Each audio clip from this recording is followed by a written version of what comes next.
So the only negative about this preview is you won't get to see the faces of all the other Alive colleagues and the assortment of background screens that we have created over the pandemic. Amazing.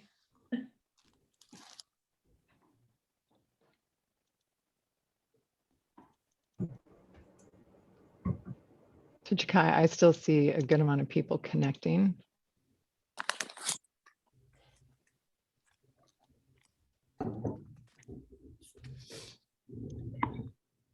So let me know when you want us to begin. We're good to go. Well, thank you, Alive colleagues, for logging in today. This is one of many initiatives that our diversity, equity, and inclusion team has put together for Hal, Becca, and Adrianna to let you know Alive does have an employee-driven, as we nickname DEI committee. So we didn't go out and hire a consultant and try to change the way we operated. We really tried to leverage what we do well today to educate our colleagues on areas where our colleagues are asking for additional education and putting sessions like this together. So thank you so much for agreeing to join us today. I can't see, like I said, how many people are on the call today, but as I scroll through, I get through a couple good scrolls. So for the Alive colleagues on the screen, we have a few folks that are community representatives that are going to answer a couple questions, just kind of share some stories with us. Nothing formal here. We do have a couple questions, but the conversations we've had with others in the past have been really great when we're just having a conversation. So Becca, you are to my right on the screen. So if you could maybe start just by introducing yourself and tell us a little about yourself. And then Hal, I'm going to come to you, and then Adrianna to you. Sure. Hi, everyone. My name is Becca Mancari, and I am a musician based out of Nashville. I've been doing it full time since 2017. And I am gay, and I am been working, I think, for a long time to bring awareness to the community in town, in a place where when I started music, it was not cool to be gay. So that's a little bit about me. Hal? Yeah. Hey, everybody. My name is Hal Cato, and I am the CEO of Thistle Farms here in Nashville, right down the road. Native Nashvilleian. I've lived here my whole life. Been really involved in the nonprofit sector for most of that adult life. Came out in Nashville in 1992. So quite a different period in 2022. And we'll talk about that in a little bit, but I appreciate the invitation and I'm looking forward to the conversation. So for the record, Hal and I have become friends over the years. I admired him originally as an entrepreneur starting different companies. And when not sitting here, I try to sit over at Thistle Farms. It's one of my favorite places to be. Well, and I just, there's a room there at the residence with my grandmother's name on it that I drive by and I think of her. She was one of the most influential people in my life and my safe place growing up. So I love driving by and looking over there and knowing that her memory is in that building. Is it Eugenia? Eunice Gillespie, the most Southern name ever, but yeah, that's my grandmother. Adrianna? Hi, I'm Adrianna Flax. She, her, hers. I came to this group through my board service on the Nashville LGBT Chamber Board.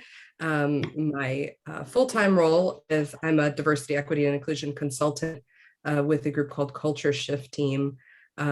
We do DEI strategy, training, education around with organizations around the globe, including a lot of local nonprofits that are even probably your partners. So it's wonderful to see you all put this program on. And I came out at work 9 years ago, and I was lucky enough to have a boss with a gay son. And so that was a really important signal of safety for me.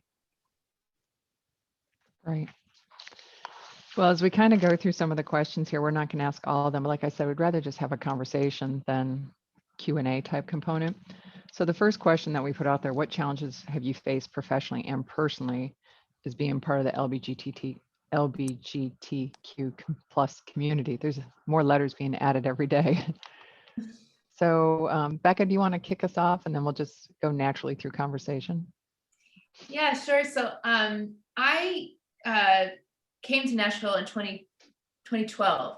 And at the time, I was back in the closet, actually. I had a really interesting story of coming out at a very young age to myself and then to my family.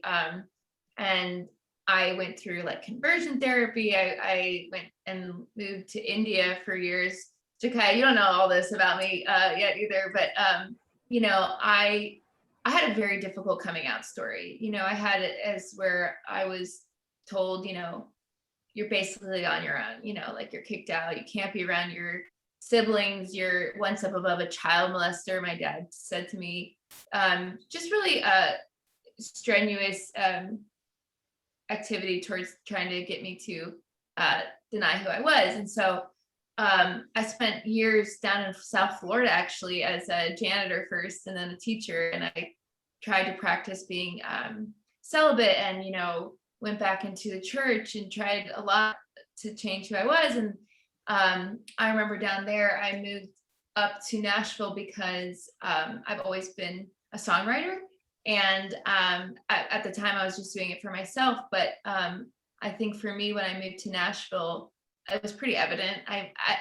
My friends always joke, they're like, you can't really get away with, you have like a neon sign above your head, Becca, like you're gay. Like if you see in the world, I operate as such. And I love that about myself. But at the time I tried to deny that. And so I think even when I moved to Nashville as a songwriter, I knew it was going to be very difficult at the time. 2012 was a different climate here, where I knew that for me to get, like, let's say a record deal or a booking agent or a lot of different things, it would have been a lot easier if I would have just put on a dress and played a part in town. And I saw a lot of my friends actually get signed at a faster rate. I think not because my music wasn't just as good, but because I ended up choosing not to play a part. And when I came out again here, I chose to be my authentic self, which wasn't, I think, the norm at the time. So it was definitely a sacrifice, but it was so worth it for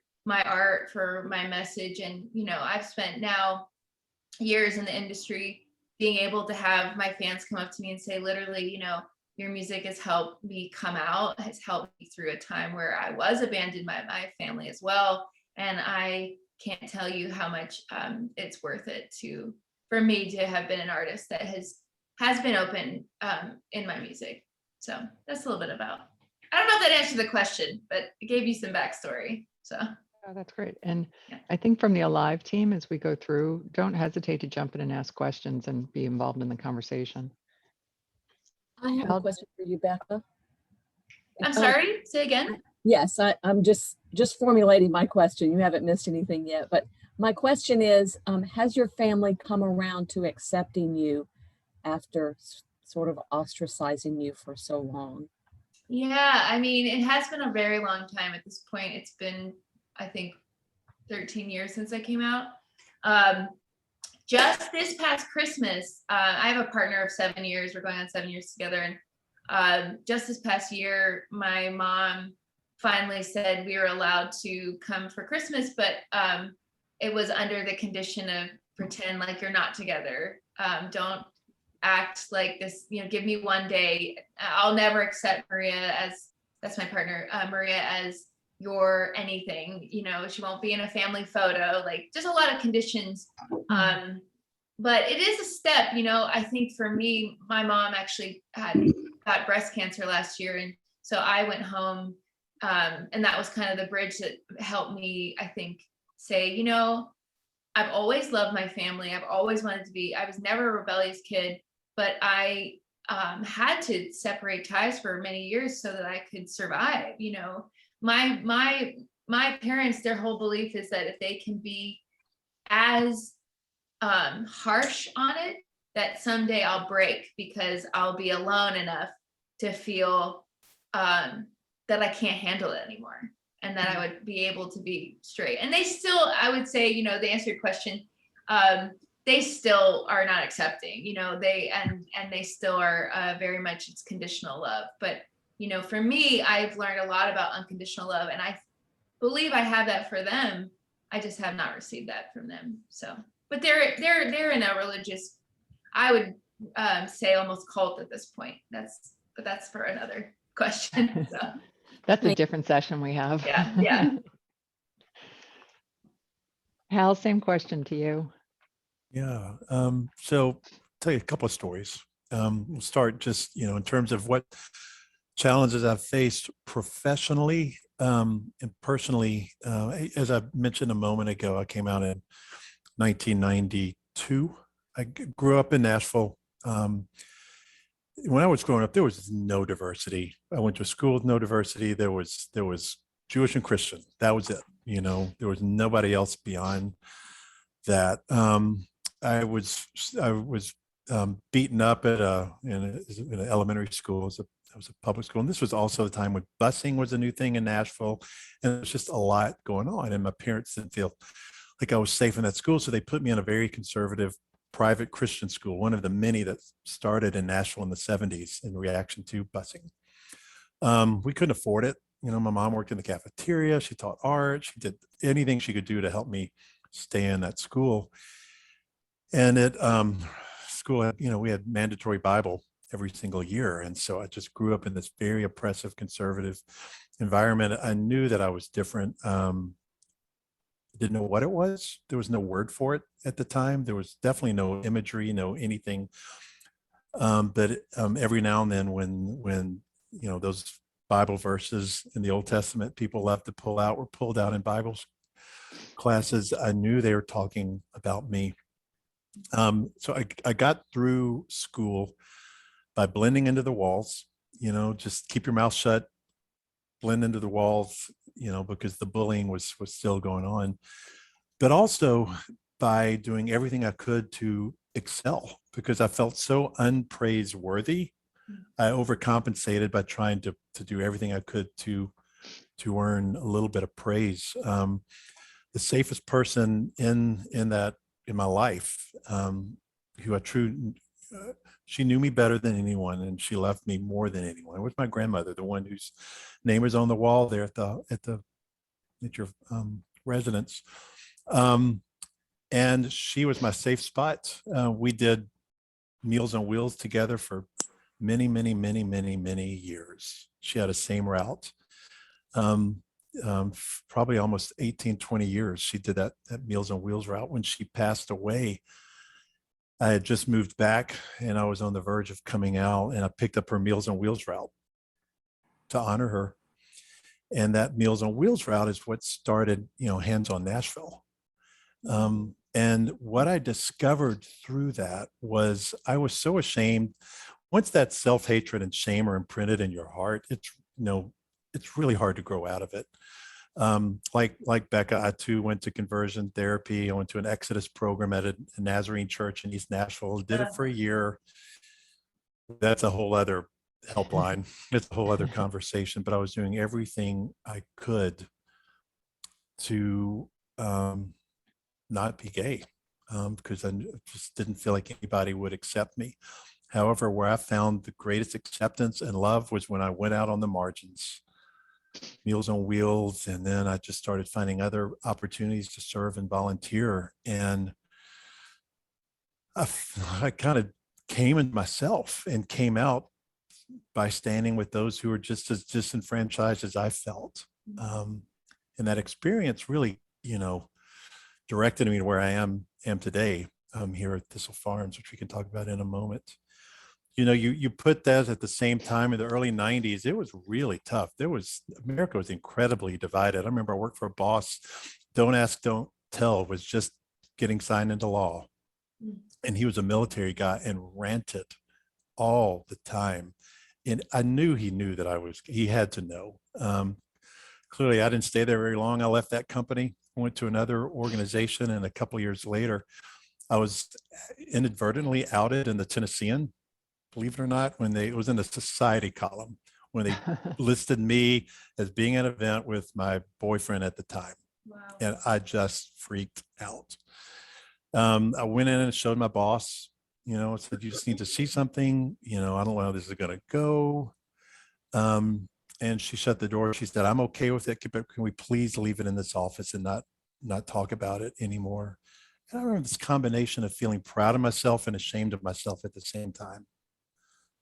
It was crazy. It was crazy. And then flash forward to 22.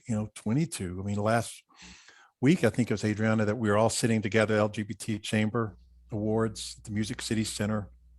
And I was looking around that room packed with leaders in the community who are out and proud and doing amazing stuff. And we live in a city now that, we wash buildings in rainbow colors during the month of June. And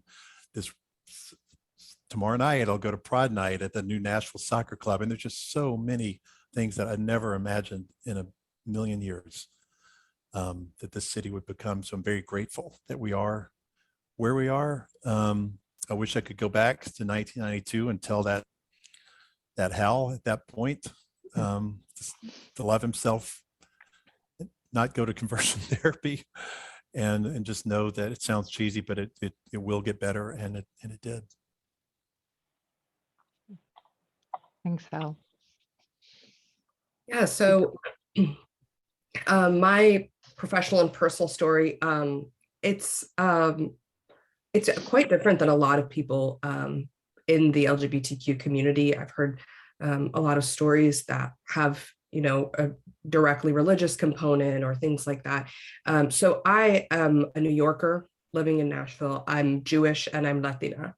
And so I was raised Jewish, even though, one side is Latina, one side is Jewish. And my mother always said, if I was raised in Nicaragua, where she's from, I would have been Catholic. But because I was raised in New York, where my dad is from, I was Jewish. And we were never told or taught anything negative about the LGBTQ community. That was not something that was part of our religious upbringing. I always have this, conversation with my friends too about just talking about sex and how shame is attached to that early on in life, and especially if it's before marriage. And that also wasn't messaged to me. So just one of the things that my parents always told us is that you love every person and you love every person equally. And I remember when I was 15, my sister, who's 4 years older than me, or maybe I was 14, she said she thought that she had a crush on another young woman she knew. And it was the first time it occurred to me that was accessible rather than just like ubiquitous, like it was like someone I knew. And I said, well, I think you can just fall in love with a person, and it didn't matter if that person was a man or a woman or anything. And so I remember having that thought as a teenager, and but I also remember my mother's reaction to my sister telling her that she was dating another young woman. And my mother had a very, very bad reaction, just a really difficult, it felt very personal to her. And it was never about my mother's Catholic religion explicitly. It was just, you must be confused. You must be, there's something wrong. Did something happen? And she thought that my sister had been harmed by men. And so I remember that, and my sister ultimately, stopped dating that woman and didn't date other women. And that when I was a teenager, but I always knew from the time that I started dating that I was, at the time, the word was bisexual, now it's pansexual for me. But I also knew that my mother wasn't the safe place for it. And I really dated men until I was 29 years old. In any type of relationship or anything like that, I dated men. And so when I started dating a woman, and it was serious enough that I wanted to tell my family were all super, super tight. I did, and had a very similar reaction from my mother. And what I learned later through therapy and through working very closely with the Latino community in Nashville through a job, in collectivistic cultures, cultures where the family unit is the identity rather than the individual. So, white American tends to be much more individualistic. Latinos, Asians oftentimes are much more collectivistic. My mother's identity was tied to my identity in such a deep way that when I came out, it had to shift her idea of her own identity. And that's what she was grappling with.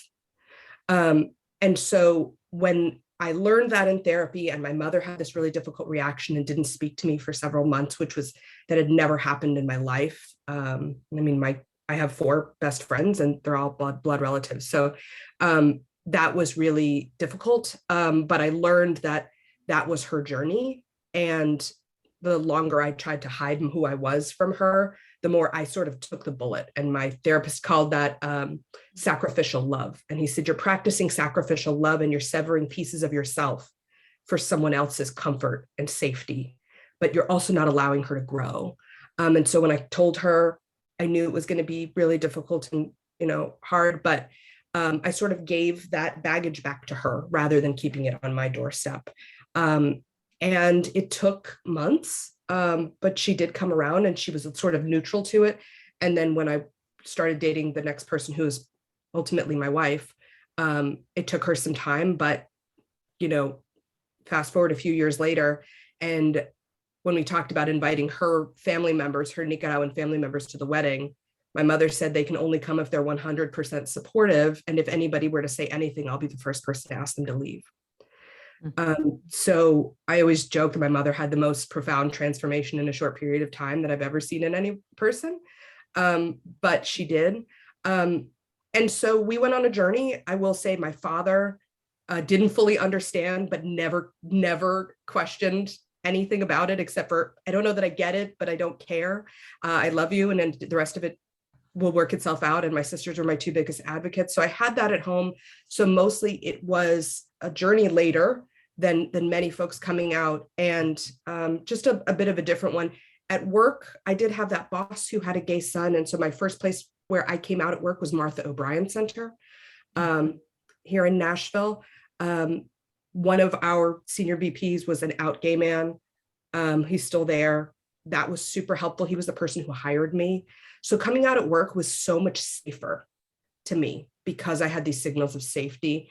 And then I went to my next job, and I won't name that organization except for it's on my LinkedIn. So feel free to LinkedIn me. And that CEO was a very, very problematic person. And she would use anything that any characteristic, anything about you against you as a weapon. I actually wrote, through all of my processing of this harm, I wrote a spoken word about it. And it didn't matter if you were overweight, she would reference you as a cow. If you were, I obviously, was with a woman, am with a woman, and she called me a dyke at work behind my back until I found out and quit immediately. I then had that feeling of, I'm not safe. And the next place I worked, I was unemployed for a while because I left under duress. And I was in search of those signals of safety. And so definitely presenting some serious challenges, having worked in nonprofits. And, at the time, LGBTQ wasn't under a protected class, it is now. And so definitely that was part of my challenges, is searching for those signals. I'm a little shell shocked just of hearing of your former employer situation. So I am, of course, going to go LinkedIn and see who it is. I know, I think we all are. Yeah. All of you talked about community. Hal, you didn't mention your family in your story, other than, talking about your grandma. Mhm. Becca talked about, where she is with her family. Adrianna talked about her mom doing a fast transformation. How was your family in supporting you as you came out? They weren't. They weren't. It was more, and it was more concerned with appearances and please don't embarrass us. Dad gave me a list of rules to live by. There were things on there like, you're not allowed to bring anyone to church. You're not, so many of us have those. And I'm really grateful that over the years went by, that that thawed. And we all got to a better place, but it was for 10 years or so, it was rough. And I really resonated with what Becca said, because I wasn't allowed to bring anyone to holidays or meals, or so I'd have to figure out a time, when can I have Christmas with my partner and then maybe with my family. And it was just sad, and it was really sad. Oof. Becca, I was going to stick on community for a moment. So talk maybe a little bit about, my heart's full of sorrow right now, so I'm struggling a little bit. Talk a little about the community that you built and then the community you have today. Yeah, I just want to say to both you, Hal and Adrianna, I feel like so connected to both of you right now. I think in so many ways. So this is making my week. I'm also Latina and Puerto Rican, and my dad's Italian, so I'm mixed. And what you said about the greater, what your mom went through, like, I think it's really true. Like, if you're not from a tradition, like, if you're from a community that's so close, and my girlfriend's Mexican, she's from Mexico, and her family, it's like been really hard for her too. That's her story to say, but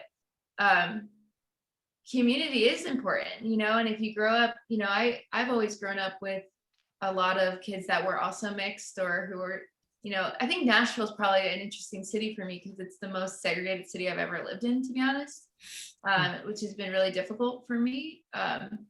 And yet my community that I found here I've just met so many queer people, and we are everything. We're everyone. We are all connected. I mean, Jakaya, like, we know each other because of being, I think, gay at the end of the day. Our partners met each other at work, and they met and connected because they weren't, they're in it's just, I think the community is it's so vast and it's so deep, and it's not also just about being gay, it's also about being mixed or people of color or trans, or, the community is so important to me. And that's why I love being queer, I think, because we built our lives. Like, Hal, you said, I had to figure out how to have Christmas.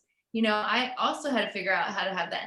And I hung out with a lot of Jewish people over Christmas, who are also, I just think, like, community is like the reason why I'm alive. That's why I get so fired up about it. And I think I've created a family of people who are so close to me in a way that I feel like now with both of you, I feel like a connection that is so deep. It's rare, and I used to think, because I was told being gay was like a curse in a lot of ways. And now I think it's the blessing that God gave me. Like, I actually reclaimed my own belief, and I found like this was a gift. And anyway, now I'm going to get emotional. I'm so glad you said that, Becca. I want to respond to that. So about it being a gift. So two things on that. One, my wife, who actually, this is a connection. Hal mentioned the Nashville Soccer Pride Night tomorrow night, so you should all come. My wife is actually a musician in Nashville. She's playing the guitar riff that kicks off of the event. So you'll get to see a little bit of her. Her name is Fimone, her performance name, Fimone.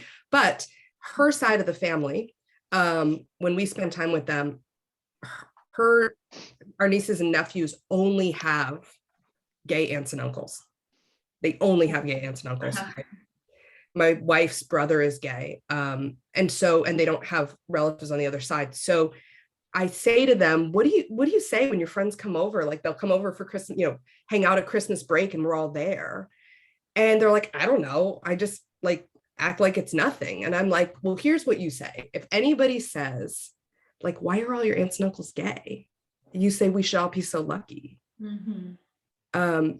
And they were like, right, because they think their aunts and uncles are cool. And so they took that one, and also in the work I do with diversity, equity, and inclusion, we work with, this seems so ironic, a lot of Greek organizations, so fraternities and sororities, and they hire us to help them become more inclusive as essentially very exclusive organizations. And so, because what they've seen is if they don't do this, they're going to die out as organizations. So I was sitting with the CEO of a large international sorority, And she was talking about how she was with a group of people who were extremely conservative, and they were talking about trans children. And she said, I was so upset I couldn't say anything. And then she said, the best I could do was to say to all these other women, well, women, well, ladies, we should just be grateful that our kids don't have that struggle. That's not our kids' struggle. And I challenged her to say, and it was me and 3 women on the call, including her, who all had children. I don't yet have children.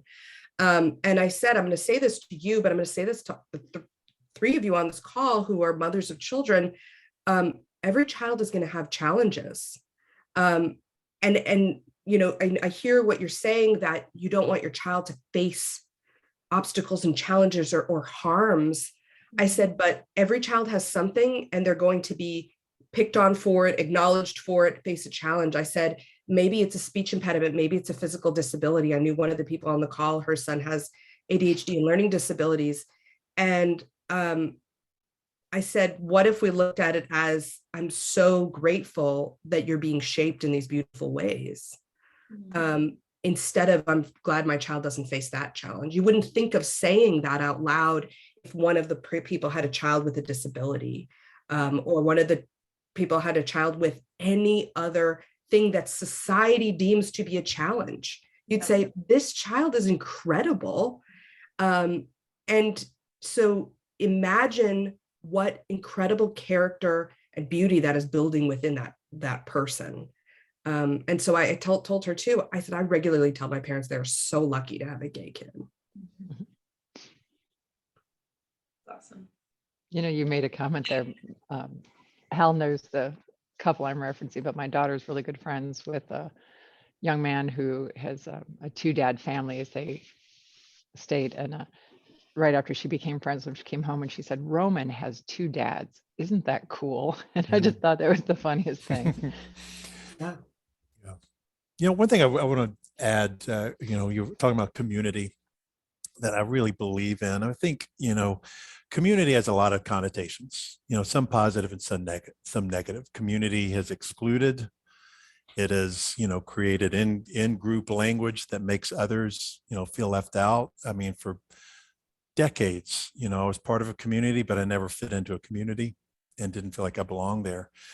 And on the flip side, it can make us think of safe togetherness, shared meals and common goals. And my gosh, in the mid 90s in Nashville, the gay community kept each other going. I mean, AIDS was ravaging our community and people were dying.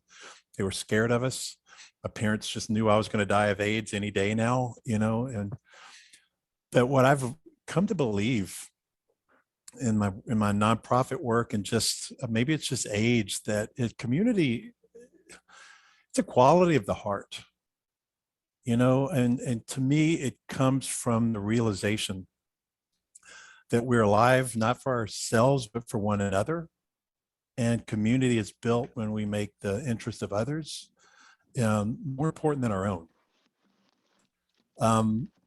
So, the question, I wish, we ask kids today is not, what do you want to be when you grow up, but how do you want to be when you grow up? Because to me, that is the question that develops and nurtures those giving hearts that community is made of.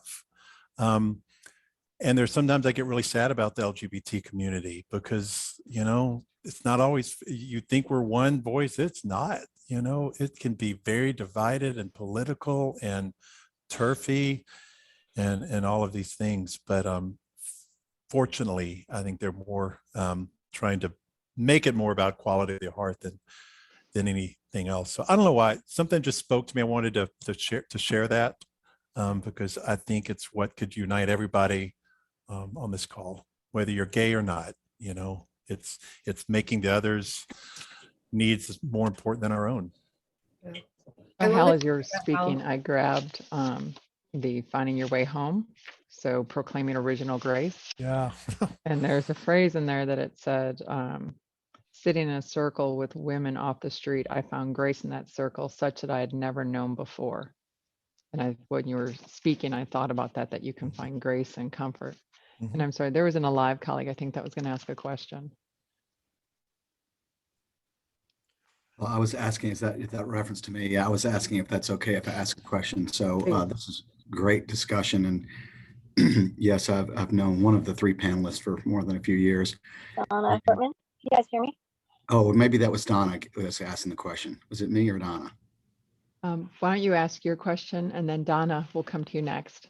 Excellent. So one of the things that you guys were talking about, especially in this discussion of community and the support of community and how important that is. And one of the things that's that I'd like for you guys to talk about a little bit is currently the current environment that we have. There are people who think that I'm trying to express this politely, who are very defensive to this message, and are like, oh, but I'm a crusty old white guy and I deserve rights too, or whatever. You see what I'm saying? And there's a lot of that defensiveness, I feel like, out there. Obviously, probably not a lot of people like that on this call. What I'm struck with, I'm just not sure how to respond to that. It's, it's not as personal to me, obviously, but it is something that I sort of struggle with, how that as the ball sort of swings backwards, and how you guys deal with that. I'm going to call it backlash. I don't know if that's the correct word, but how do you guys deal with it? And what would you recommend we all do on this call when you get that kind of, especially how we're sort of talking about, actually, you're all talking about, hey, let's just not talk about this. Let's pretend it doesn't exist, or I don't want to hear about it in the office, which, I don't know, seems an inappropriate way to address these issues. So can you give us some sort of counsel on how you might respond to the folks that are maybe pretty defensive to this type of message?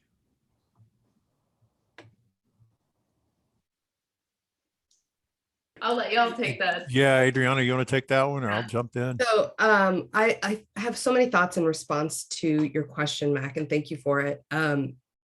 So I'm a DEI practitioner. So I do diversity, equity, inclusion every day. And I have people at all levels of organizations asking me this exact question. And so I think there's an answer for the professional space and there's an answer for the personal space. For the professional space, my area of specialty is what I call conscious conflict. So I always say conflict is the missing part of diversity, equity, and inclusion, because we're going to get it wrong. We're going to step on each other's toes, and we're going to have these fundamental differences in our beliefs. And so one, it's helpful to understand that there are two aspects of identity, I believe, that are a zero-sum game. We think things that are hard to talk about at work are things like race. But me being Latina doesn't make you less white, right? And somebody being Black doesn't make me less Latina. But religion and politics are a zero-sum game. If my person wins, yours loses. And if my God is right, yours is wrong. Mm-hmm.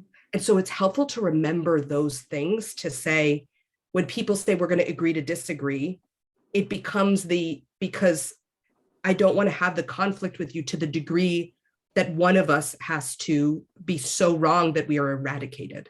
So sometimes for me in that space, I'm like, you know what, I'm going to work to stay in community with you, and we're going to find where we overlap and where we can find commonality, because the longer and more effectively we stay in community, the more we learn about each other and build what we call in DEI versus knowledge. It's the knowledge of your lived experiences versus my lived experiences. And that's the only way we build the community, build understanding, and start to allow someone else's existence to challenge our ideas. So in my mind and in what I teach, it's about building a place where we can stay in community. I worked at faith-based nonprofits for a long time, and I'm Jewish. And I worked at the YMCA of Middle Tennessee, and they would pray in the workplace. That first day of work, I literally was like sliding under my desk. Like, what did I get myself into? And now fast forward, I don't work there, but I worked there long enough to have some really good friends who are very Christian. Mm-hmm. But we respect each other enough that they're not trying to convert me, right? Because we could be in community where they could see me as a whole person and I could see them as a whole person. So staying in community, I would say, is really helpful. Knowing when someone is open and they're not open, and that's professionally and personally. But in the workplace, I have this little graphic that I don't mind sharing and can be shared with the group afterward, but it basically says what is needed to change the behavior of a community. And the first thing that we do as a workplace community is we define the values and expected behaviors here. So if outside of here, you think LGBTQ is wrong, here in a live hospice world, this is a safe place. So we define the values and behaviors for this community. We, address resistance. There's many other steps, but we create accountability. Community exists when we have accountability, that we're going to hold ourselves accountable and each other to those values and beliefs. And it doesn't mean we're going to cancel somebody. We're going to give them the space to learn, to be accountable, to be acknowledged, and to have the space to learn and grow and stay in community or regain their place in community. Community is a place where we can be safe to make a mistake and learn and come back to repair a harm. And so that values-based kind of environment and the accountability that comes with it, I think is a really important way that we challenge some of this at work. And also by putting our values out from the very beginning in a job posting. We talk about it at our interviews. We talk about it at our performance reviews. It becomes who we are as an organization rather than a thing we do or talk about. Then people who are not on board are self-selecting out. They're saying, I'm not really in line with those values. That's as much as I'll say professionally. Personally, I'm going to tell one quick story and then I'm going to give it back over to the others. But I was at the Belmead Starbucks. I rarely find myself in Belmead, as you might imagine, because I'm not old money. And at the Belmead Starbucks, I'm in line. I happen to be meeting a friend who is an older white donor from one of my previous jobs, who's a wonderful human. We're meeting at the Belmead Starbucks. We have our meeting. I get back in line to get a second drink. He's gone. I see two guys sitting down, one in a business suit and one looks like he's just come from hunting, but they're sitting at computers and they're having a conversation. I'm in line. The line is wrapping around them and they start talking about the trans bathroom bills. This is several years ago. Mm. And I hear this very closed-minded, derogatory kind of conversation. And by the time I get my drink, one of them has left. And I see the man in the hunting clothes and I say, do you mind if I sit down? I would love to talk to you about something just for about 5 minutes. He said, okay. And I said, I wanted to just ask you, I heard you having this conversation. And I wanted to ask you about your experience with transgender people. And he was surprised. And I said, do you know any transgender people? And he said, no. And I said, I heard that you were concerned about trans people being able to use whatever bathroom feels most comfortable for them. And he says, well, I have a little girl. She's 4 years old. And I would be absolutely terrified if somebody came in the bathroom, if there was a man in the bathroom with her. And I said, I hear that. And it sounds like you're a really loving parent, but I think you're conflating or confusing transgender people with pedophiles. And I said, and statistically, pedophiles look a lot more like you. And he said, well, that's really interesting. I guess I'm actually afraid of pedophiles for sure. And he said, but I think people who are changing their gender have something wrong with them. And I said, but that doesn't necessarily equate to being, to this behavior. And I said, I would just challenge you, if you ever have the chance to get to know somebody, whether it's at work or whatever, you probably find that they're not at all what you thought. But I hear your love as a parent. And we talked for about 15 minutes and he said, thanks for stopping and talking to me. And I said, yeah, thanks for being open to it. It was just like what if I challenged that idea? And it was kind of a great experience. Thanks for sharing that. Donna, I know you had a question as well, and I know that Dr. Rosen had a question too.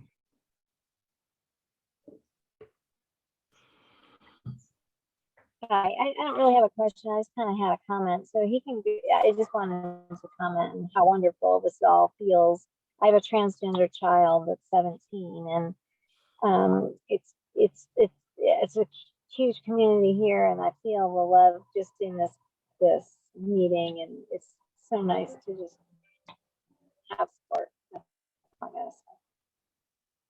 Thanks for sharing, Donna. Dr. Rosen, did you have a question? Sure. thank you to the panel and the whole committee for this opportunity.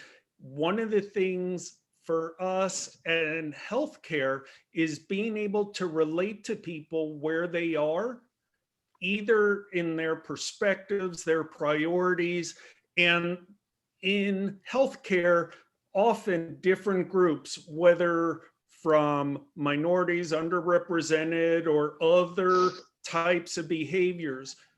Could the panel help us understand in healthcare what could be done better? What experiences have been positive in a medical context, in a healthcare setting, that we can be more sensitive to? That is a wonderful question and a very sensitive one. I appreciate it. One of the things that I get asked more often than, it's funny because I'm at that age now where I've got friends whose kids are coming out. And one of the things that, they love to call me, I'm somehow the gay whisperer or something for so many of them, letting them know that it's going to be okay. And the question that I get more than anyone is, do you know a gay friendly physician that I can refer them to? And it's not just that, something all, there's a Facebook board for LGBT folks here in Nashville. It's a closed group, and that's one of the most common questions I see is, does anybody have a gay friendly physician? And I don't know how, I think I don't know how you advertise that. I don't know how you promote it. I don't know if it's doing more. The healthcare community doesn't do a whole lot with the LGBT chamber in terms of the medical providers, if there are opportunities there, but somehow we have to get the word out there that there are a lot of physicians and there are a lot of caring professionals in this community that want to serve and want to support and meet you exactly where you are. But it's a huge need and something that everybody is looking for. It's interesting. I was just at the doctor very recently, and I am uninsured right now. So I went to one of the neighborhood health clinics, and my doctor there, there always is a question for me when I go in to meet a new doctor. I always wonder, if I say that I'm gay, what is the outcome going to be? Are they going to judge me? Are they going to maybe not take care of me as well as they would? These are real concerns that a lot of us have.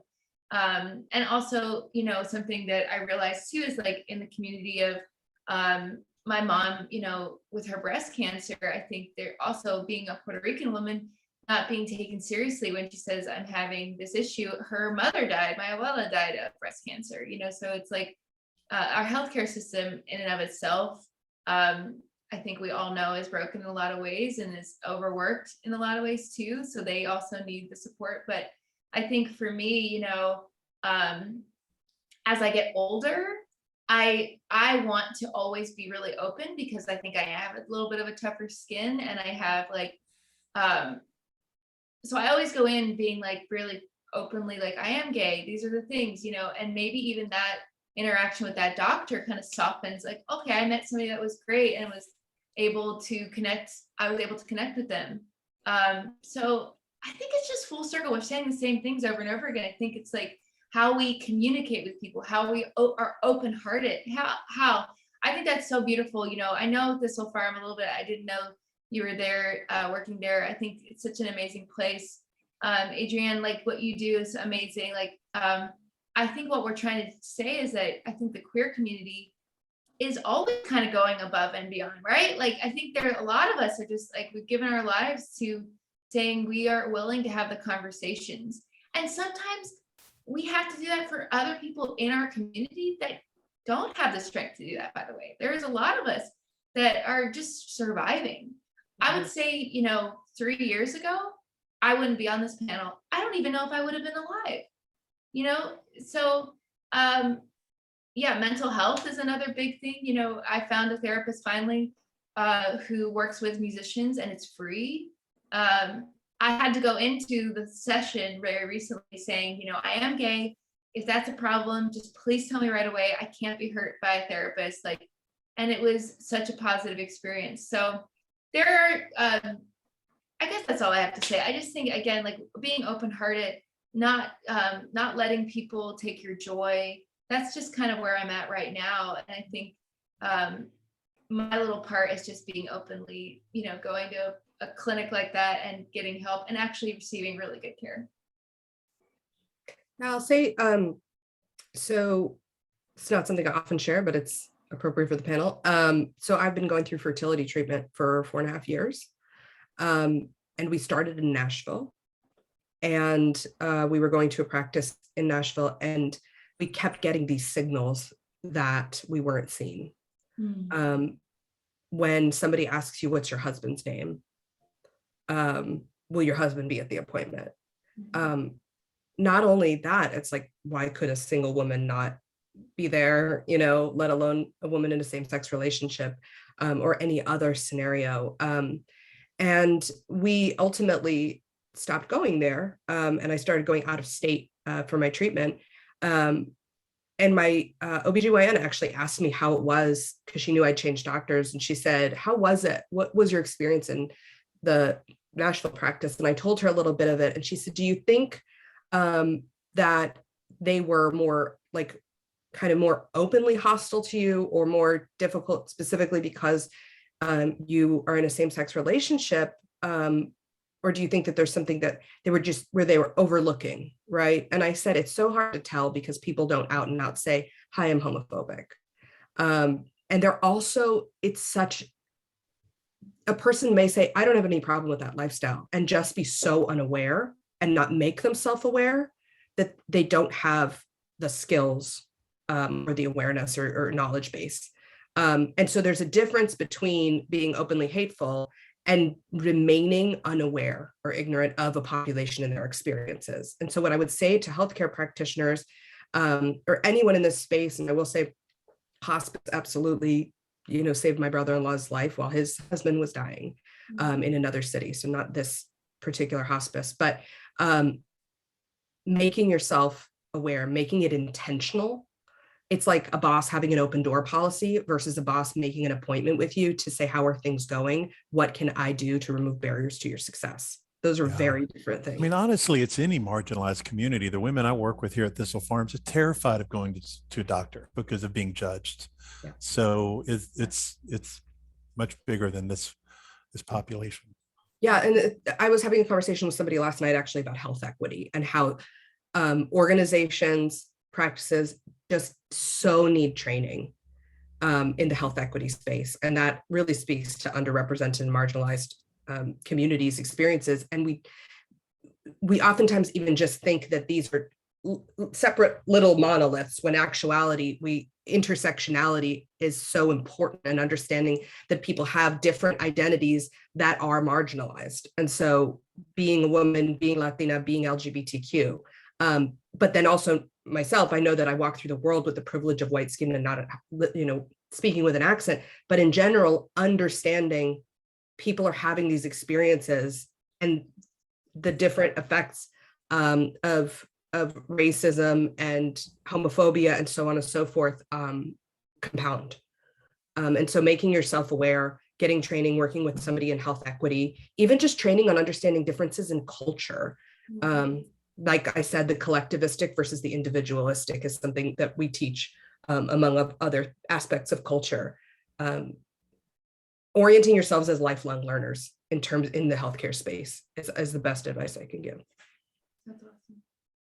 So we have just a couple minutes. I'm going to end with a lightning round. It's a typical. So kind of feeding off of Dr. Rosen's question, if you were to give advice to somebody, and kind of where Mac was going to, is there a book, like what is the jump start you would give around helping somebody either understand or, and Adrianna, you made the comment that your mom made the fastest transition ever. What guidance would you give, or reading, book, event, that would help see, I'm feeling like the love is love. Like, how do we help people open their eyes? What are your suggestions? Well, I mean, gosh, people are hard to hate up close, to borrow a quote from Brene Brown. And I think it is We just have to help folks get outside their comfort zone and their bubble and find ways where they can meet others who are not like them in a space that is safe. Fortunately, there are so many of us now who are out and who are living our best life and are doing things in the community. And I think it's just encouraging folks. I mean, connecting them with other people, just building relationships, having conversations, asking questions, and creating more spaces. I mean, it's as unsegregated a community as it's ever been. I mean, before, I mean, it was everybody stayed in their silos, and we're pretty much everywhere now. I also, I don't have like the one book, that would say this is it. But I do think shows like, Queer Eye and We're Here, where they just are about building community, and it's love, and it's that, spotlighting, nurturing, and giving hearts that breaks down walls. Becca? Yeah, I mean, I would say, because I'm a musician, I would say like go see some queer artists. Like, those are always safe places. I was thinking earlier, somebody asked like what we should do in circumstances where people come up to us. If I could tell you how many old white men have come up to me at my shows and said, "Can I shake your hand? I'm a white Christian straight man and I love your music." And I think what's interesting, I think maybe it's always a little bit of a test, but for me, I always say, welcome. As long as you're kind to the people that are here, to my queer community, to my people of color that come to this show, you are welcome to see joy. So I would just say, go see some music. I mean, I'm always a fan of that. And there's a bunch of us now, so go pick one out. You'll have to do a Bluebird show for us. Let's go. Yeah. I definitely echo that, being married to a musician and multidisciplinary artist. What I'll say is it doesn't seem to be the book about understanding or navigating the LGBTQ experience like there are books about the African-American experience right now, and probably with good reason, right? But How to Be Anti-Racist is required reading, but there isn't a how to be anti-homophobic or pro-LGBTQ. There isn't that book that I could name. But what I will say is most of our media is created by and for the straight white lens.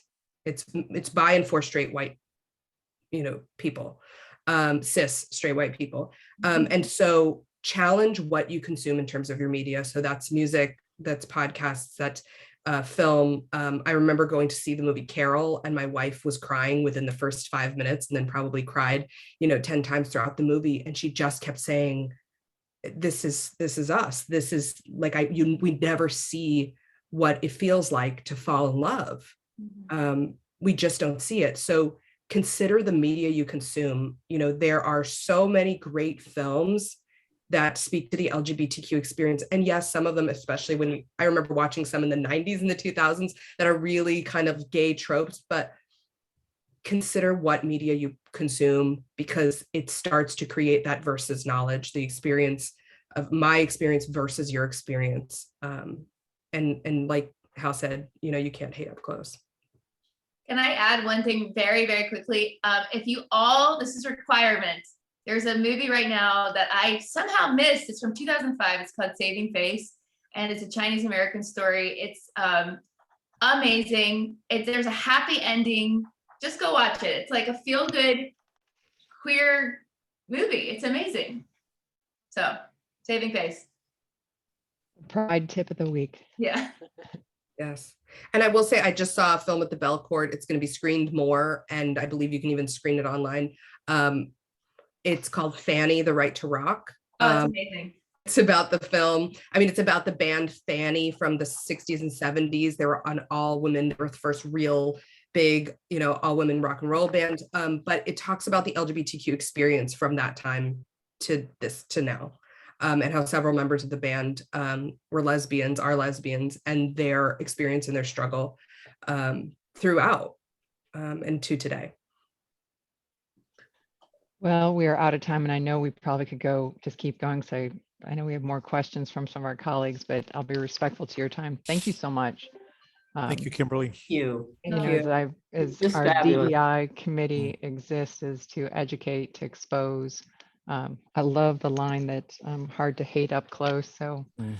thank you so much for your time and, dedicating it to Alive. And Alive colleagues, thank you for taking a moment out of your day to listen in and hopefully learn something or feel something different. Thank y'all. All Thank right. you. Bye, guys. Thank you. Thank you. Bye. Thank you. Thank you. Yeah.